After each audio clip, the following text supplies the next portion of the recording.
As in our school, we are celebrating in this month as an Indian Constitution month.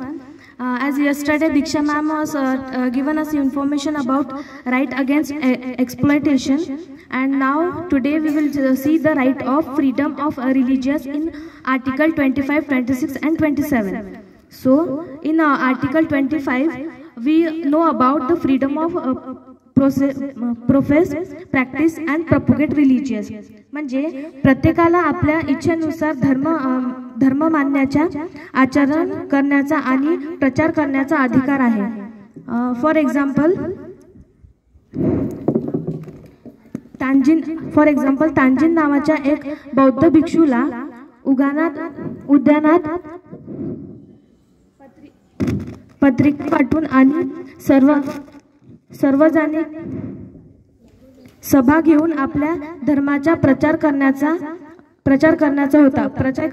करायचा होता. कलम 25 नुसार तांजीनला आपल्या धर्माचा प्रचार करण्याचा अधिकार आहे. तथापि त्यांनी हे अनुचित केले पाहिजे की त्यांचे उपक्रम म्हणजे प्रोजेक्ट सार्वजनिक सुव्यवस्थेत व्यक्तीत आणणारा नाहीत किंवा सर्व सामाजिक जगांच्या वापरण्यासंबंधीच्या कोणत्याही स्थानिक नियमाचे उल्लंघन करणार नाही. जर त्यांनी उपक्रम शांतीपूर्वक असतील तर आणि कोणत्याही व्यथेत आणत नसतील तर त्याला ते सुरू ठेवण्याचा अधिकार आहे.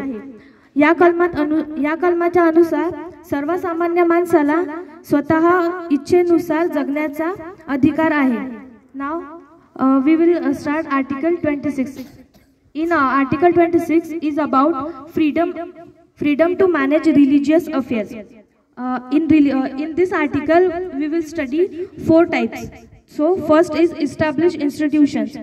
All allows religious committees to establish institutions like temples, church, mosques, etc. It defines their own ritual within matter of religious and manage associated properties.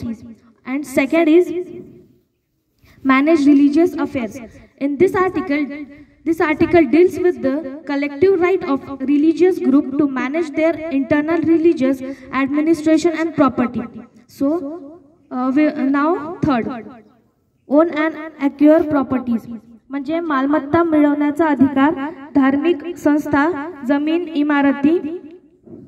इमारती मालमत्ता खरेदी करू शकतात किंवा देऊ शकतात. Fourth, administration property according to law.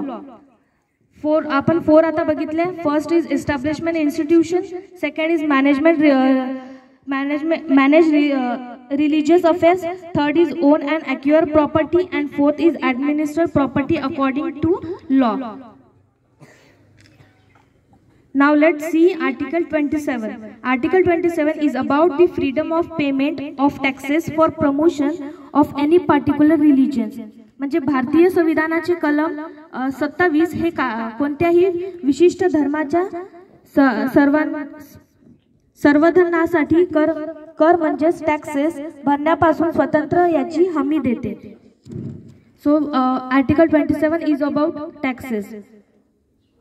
तर मला सांगा, तुम्ही ऑनलाईन शॉपिंग करता का? ऑनलाईन शॉपिंग करायच्या वेळेस तुम्हाला काय लागतं का? जीएसटी वगैरे? जीएसटी लागते का? जीएसटी नसते लागत का ऑनलाईन शॉपिंग करायच्या वेळेस? ते जीएसटी जे आपल्याकडनं घेतात तेच म्हणजे टॅक्सेस असतात. No person shall be compelled to pay any taxes to proceed of which are specifically appropriate in payment of expenses for the promotion or maintenance of any particular religion or religious. This article helps the state remain financially neutral or secure in religious matters and prevent the use of public funds to promote any one religious. या article मधून आपण थोडक्यात काय तर कलम 27 सुनिश्चित करते की लोकांच्या कराचे पैसे कोणत्याही एका धर्माच्या प्रचारासाठी किंवा देखभालासाठी नव्हे तर म्हणजे ते वापरू नाही शकत एका धर्माच्या याच्यासाठी. सर्वांसाठी ते समान असलं पाहिजे. थँक्यू.